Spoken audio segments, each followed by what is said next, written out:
Welcome back to a special edition of Irish Illustrated Insider. I'm Tim O'Malley, and my guest today, Chris Trapasso, NFL draft and young player analyst. I want to get to that as well for CBS Sports. Chris, thanks for joining us. And for those that don't might recall the name, Chris has typed out a few, more than a few NFL draft previews and reviews of the Irish players over the last couple of years for Irish Illustrated. But I thought it'd be a little bit more fun to do this in podcast form today, Chris.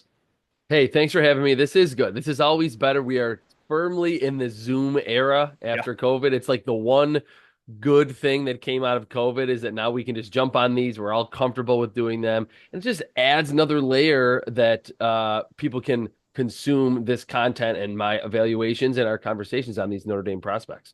Yeah, we're gonna really highlight obviously the eight guys that were combine invites. We're going to get to a ninth that I think Notre Dame fans were surprised was not a combine invite here at the end. But I want to talk to you first about Benjamin Morrison because there's obviously has to be two evaluations. He would be the number one guy on the team that people were evaluating going into the season. And then, of course, the hip injury, missing the rest of the season midway through. There's got to be a second evaluation because in a 1 year period, Morrison had shoulder surgery and then also hip surgery. So Morrison won't even work out at Notre Dame's Pro Day, which I should announce again is March 27th on campus. He is going to have his own, as I've joked before, Chris, the talent goes the spoils. He can call his own Pro Day and people will come watch him. Yeah. Oh, absolutely. I mean, on film, and that's of course like the basis for how I'm doing my evaluations because I don't have the medical information. And I've realized over the years, even if I had the medical information, there would be no way for me without any medical background to synthesize, all right, well, this might mean he could get injured as a rookie, or he has this percentage chance to get injured in his rookie contract. That's for the team doctors and the GMs and the directors of college scouting to do. But evaluation wise on film, he's a first round cornerback. His fluidity in man coverage. And when teams earlier in his career were testing him Yeah. with targets, he made a lot of plays on the football. The only thing I didn't love about Benjamin Morrison's film, the tackling reliability wasn't spectacular because he is a little bit smaller. But really, in the modern NFL, I don't want my corner to be 6 foot 2.5, 210 pounds with 34-inch arms. With the way that we've seen the receiver position go down in size, there's smaller, quicker separators. I think Morrison has like the perfect frame for the modern day NFL, and it showed on film. That's like one of the things I repeated in my scouting report watching him early on in January. So fluid and just a natural mirror of routes. Some corners who are athletic, you see them and you're wondering, how are they so twitchy, but they're giving up separation? Morrison just follows receivers every size, every shape, underneath, intermediate level, and down the field. Yeah, the interesting thing with he's an underrated athlete too. Before he injured his shoulder last spring, I don't remember many plays in spring practices in my lifetime over the years, but there was one where not Riley Leonard, Notre Dame's backup Steve Angeli threw a deep ball, and Benjamin Morrison was covering the receiver deep down the left sideline, and he just exploded in the air and Mm. right-handed, if you're on Zoom, can see it, one hand snared interception, tapped his feet in and rolled over. The whole crowd of people are used to watching guys that they're not even had some good athletes. Just an amazing play. I think when he's healthy, that's great value. Does he have to run? Is I guess obviously if he runs poorly, I don't expect that to be possible. Does he have to run any certain time at all, or you think his film is going to speak for himself? Assuming I he's in the think, range where you need him. sure, sure. I think in general, Benjamin Morrison's his game will kind of speak for itself in his film. Um, but something under 4.5, even if he's 4.46, 4.47, 4.48, if you're an outside cornerback, you're not going to be dealing with as many of those speedsters that are usually kicked into the slot. So, and like you're saying, I think that's around where Benjamin Morrison would be, somewhere in the mid, 4.41 to 4.48. If he would be in that range pre NFL draft, that would really bode well to help solidify his health. And like Yeah. you're mentioning, validate the athleticism that looks very, very obvious on film. I'm trying to go in order of where Notre Dame guys would logically be taken, so I'm going with Xavier Watts because 2 years ago the Mm. Nagurski winner, this past year not the Nagurski winner, but he was a much better player. He's an interesting guy because he does not seem like he will have the best. He's not going to have close to the best testing numbers among safeties coming into the league. as he mentioned in his interviews down in Indy, you can't teach his instincts. You can't teach his team attitude too. And Chris, I'm not sure a lot of people know that he was a long forgotten scout team wide receiver turned rover linebacker turned backup safety, and he became what he became at Notre Dame. Does he need a 40 time? And do you have any comparables for Xavier Watts coming into the league? Obviously, guys that become really good players, but do you have any comparables coming into the league? Um, well, first, I'll answer your first question. I don't think he needs to be, you know, he needs to run anything specific because, like you're mentioning, it's obvious on film that the explosion with him, the pure speed is not how he wins and is not how he got 13 interceptions over the past 2 seasons. He spoke to it directly. You're right. The instincts with his game are just through the roof. And that probably does come from the fact that he was a wide receiver earlier in his career. He looks like a rover linebacker still, and I think teams will like that.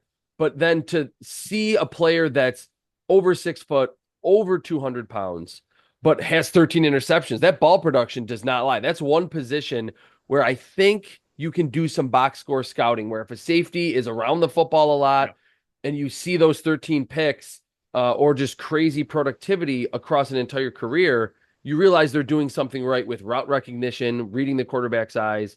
That's where Xavier Watts really, really shines. He reminds me a lot of Julian Blackmon, who came out of Utah a few years ago and has become a quality player in the NFL. Didn't have insane testing numbers, but it was almost like teams knew what they were getting with him because of all the length of the film, how much experience he had, and just the routine plays that he was making week after week. Benjamin Morrison, to me, first round talent.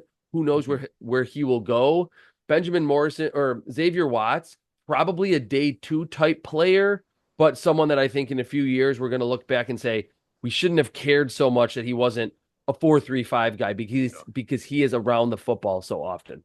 Yeah, and this year when you look back, he it'd be 4th and 1. It was Xavier Watts coming in the backfield. It'd be third and Mm-hmm. three, and Notre Dame absolutely needed a blitz, and it was Xavier Watts. I think his football acumen is one of those guys where if he goes to a team, a good defense with a really smart defensive coordinator, he automatically becomes a very good first year player. And of course, maybe that's the difference between a guy that is an incredible athlete. If he goes to a defensive coordinator that doesn't know what he's doing in a bad defense and gets turned around or switched back and forth, it's probably not the best for Watts. Mike can't miss guy, not most likely to succeed because he's a good football Yeah. player and now he's a year and a half Mm-hmm. removed is Mitchell Evans at tight end offensively. He was never going to go pro. He said in retrospect when he tore his ACL last October 27th of 2023 because that was kind of his breakout year. And for Evans, it was a breakout 2 months, which was kind of strange after Michael Mayer. It took him a while to get back, but I think it was important that he tested. He kind of wanted to prove I'm as good of a pass catcher and and obviously a better athlete than maybe some people give him credit for. Yeah, and that last point is key because on film, it doesn't look like Mitchell Evans has extreme explosion relative to some of the other tight ends in this class. And it is a pretty good tight end class.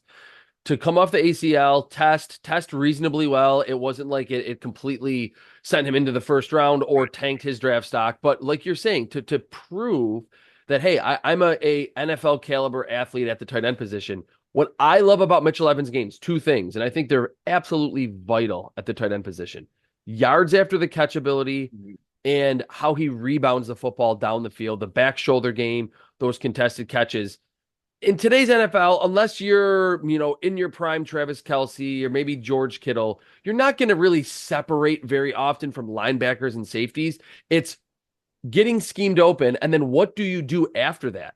What separates the tight end threes from the elite tight ends, if you can stiff arm a linebacker or make a corner miss, run over another cornerback, and turn a 5-yard swing pass into a 15-yard gain, that's where you get a lot of value. And I saw that on film with Mitchell Evans and the back shoulder game. He and Riley Leonard, I think, worked that very well on slot fades down the sideline. So in talking to people at the combine, other draft evaluators, they mentioned to me, I just don't love him as an athlete. And I, not that I disagreed, but it didn't really bug me very much because Mhm. he did all the little things very well. He's kind of like the Xavier Watts of the tight end position, where you're not going to be out athletically, but he's just a darn good football player that in those key areas, yards after the catch, contested catch ability, I think he can be an early day three tight end that moves into a tight end two role and is Mhm. productive on his rookie contract. It's interesting.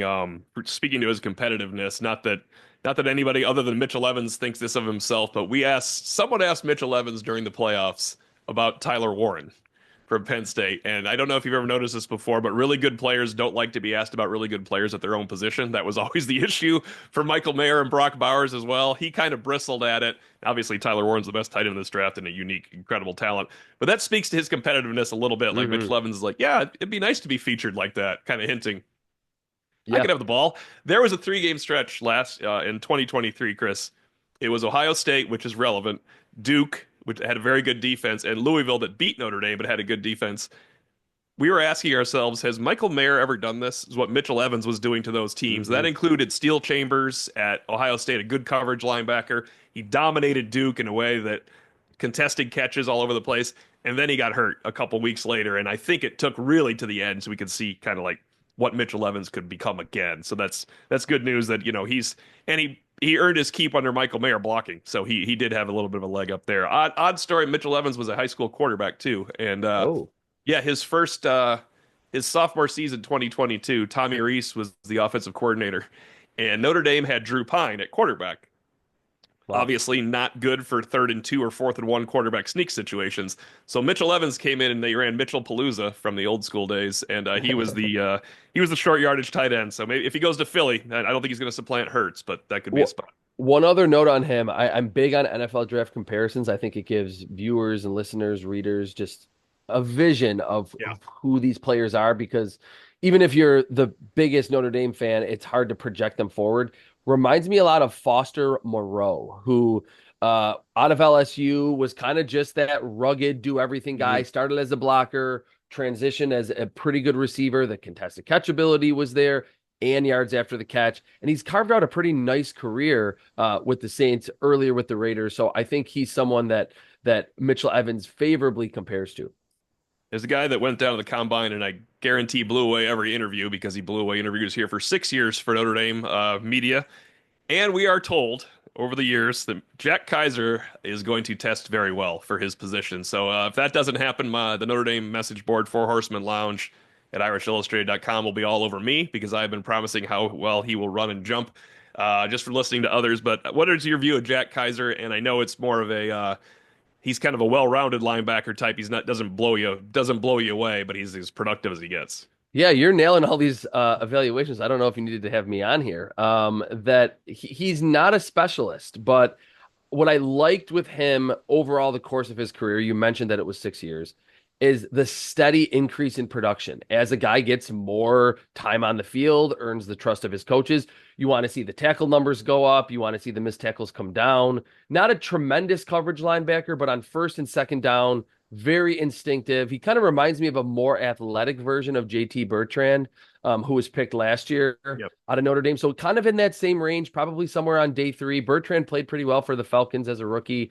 That's kind of how I view Jack Kaiser, where looking for tremendous traits or amazing interceptions or ability to run down the seam with tight ends.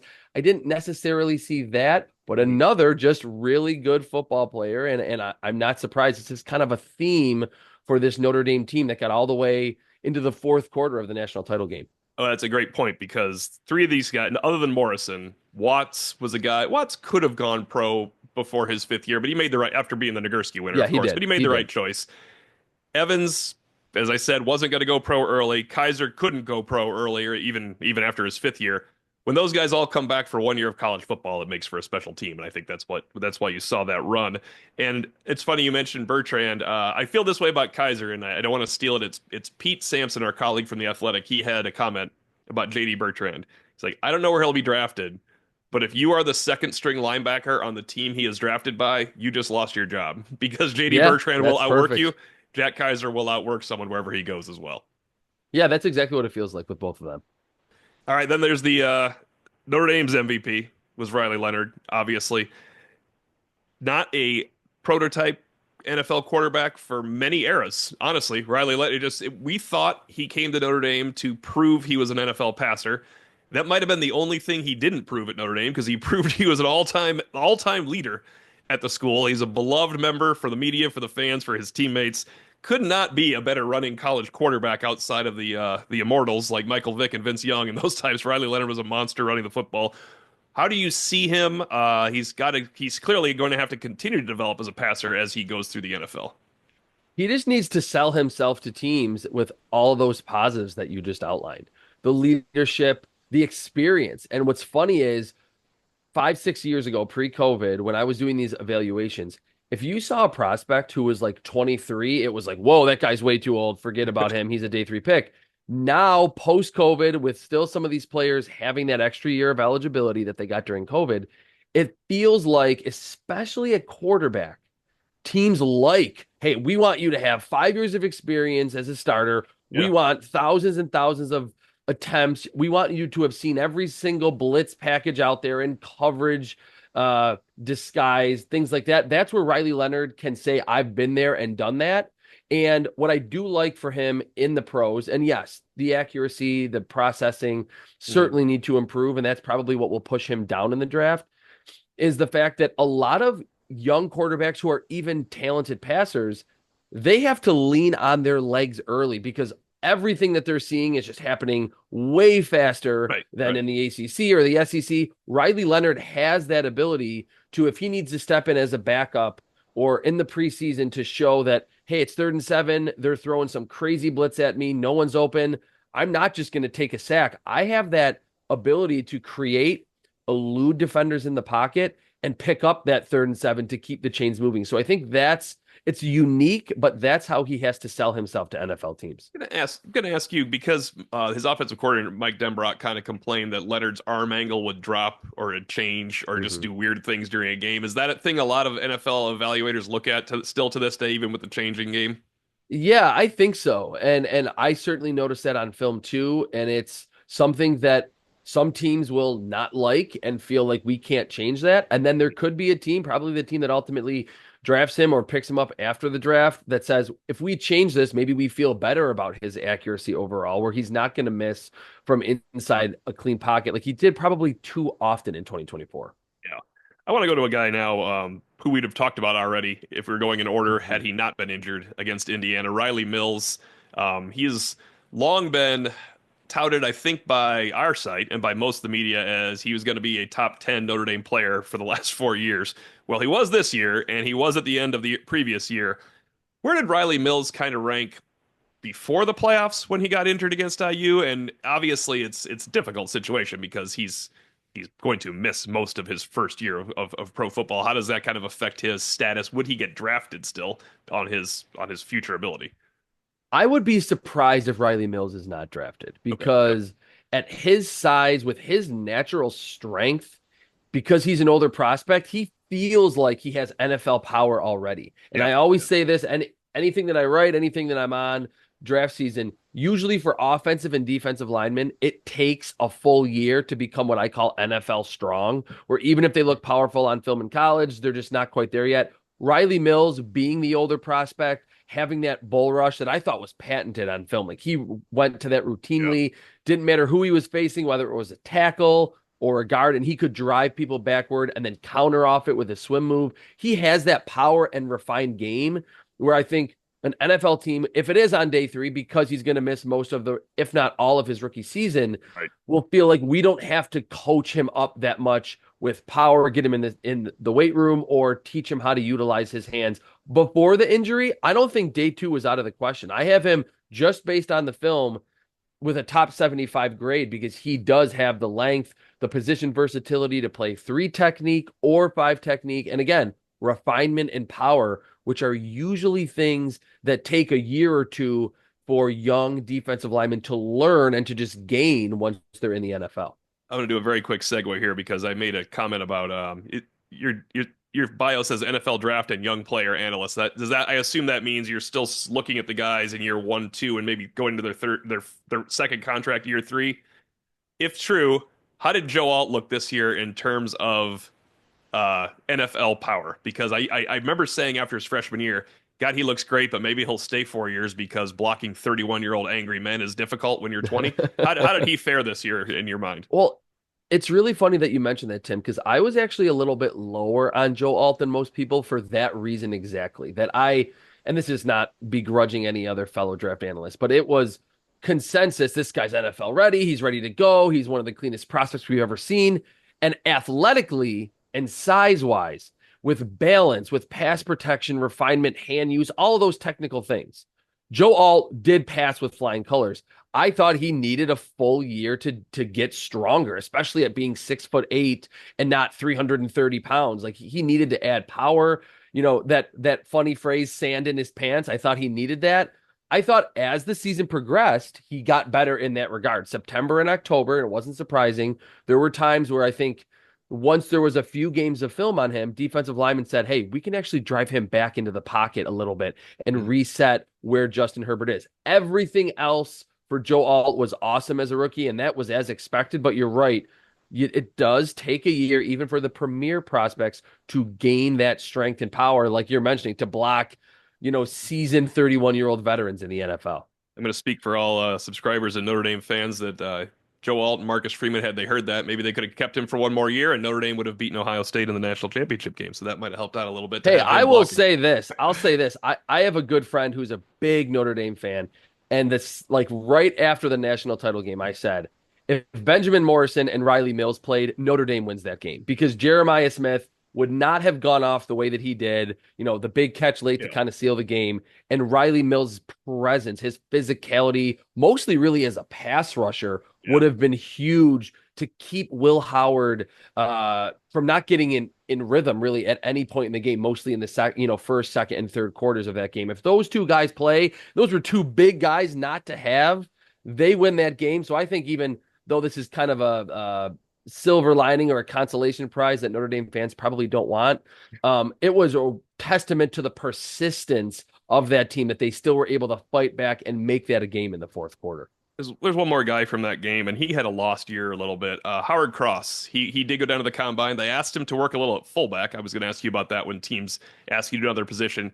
Definitely undersized, incredibly productive. He was a guy that was 100% was better as a fifth-year player for Notre Dame in 2023 than he was as an injured sixth-year player in 2024. How do you view him, and how do you think the teams will view him as an undersized interior player that?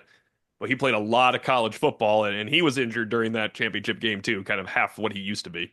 Yeah, the injury is the biggest question mark with him because in 2023, I don't think even with, not having long arms and not being a premier athlete for the position and being just undersized, like well under 300 pounds, I don't think the middle of the draft was out of the question for him. Third, fourth, fifth round, probably played himself to the back portion of this draft or maybe undrafted free agent. But we just don't know about the injuries. If he's healthy, we're in an era of the NFL where you don't have to be 310 or 315 pounds. You can carve out a niche as kind of a Poona Ford type player who's shorter and smaller and can get up the field. And in 23, the film was significantly better than it was in 2024 with Howard Cross, I thought. Yeah, I want to ask you about two more players. One that was at the combine, and one that I think Notre Dame fans and everybody on Irish Illustrated thought he might be invited. So we'll start with him. Jordan Clark, Ryan Clark's son. Obviously, he gained some fame just by coming to Notre Dame. Then he had a really, really good year and a really good playoff as well. What is your film review of Jordan Clark? And I know I make this comment a lot about wide receivers that come through Notre Dame. I know there's a lot of Jordan Clarks out there. I know there's a lot of players that you don't have to draft that you can then develop later. Kind of, how do you view Jordan Clark coming into the league?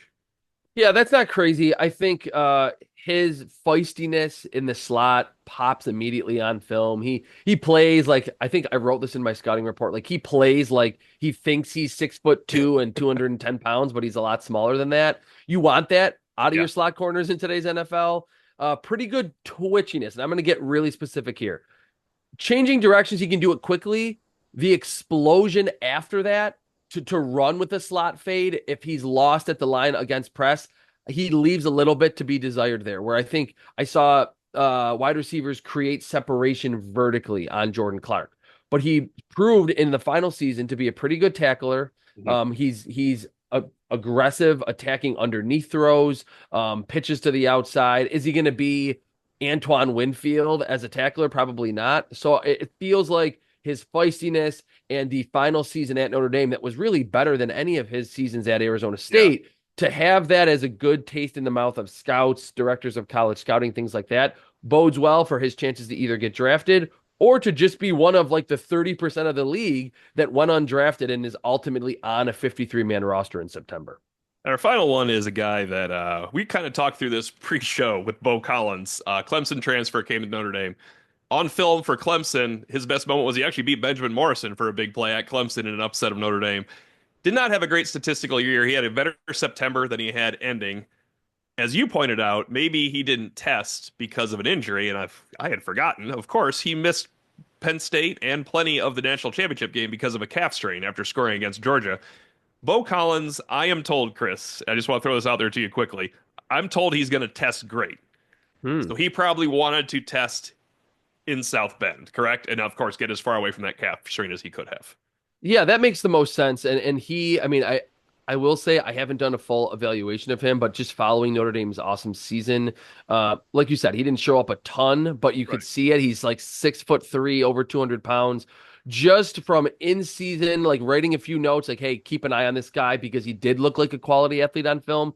Reminded me a lot of Kevin Austin, who was just not that productive at Notre Dame, goes to the combine a few years ago, blows the roof off of it, and he's still in the NFL, bouncing around practice squads, things like that. So he's someone that I don't want to speak on directly in terms of the Right. film Right. evaluation because I haven't done it, but that would be his track or his path to either getting drafted or just being that undrafted free agent who sticks around the NFL for a couple seasons. All right, on March 27th or the next day when you review NFL Pro Day results from Notre Dame, I want Chris, Jack, our producer, and Irish fans, Bo Collins' broad jump and vertical leap are going to be much higher than anybody else, other than Riley Leonard at Notre Dame, who will also have a fantastic testing day. Because if you've seen Riley Leonard's high school dunking highlights, you know what type of I've jump, seen what kind him. of leaper he will be.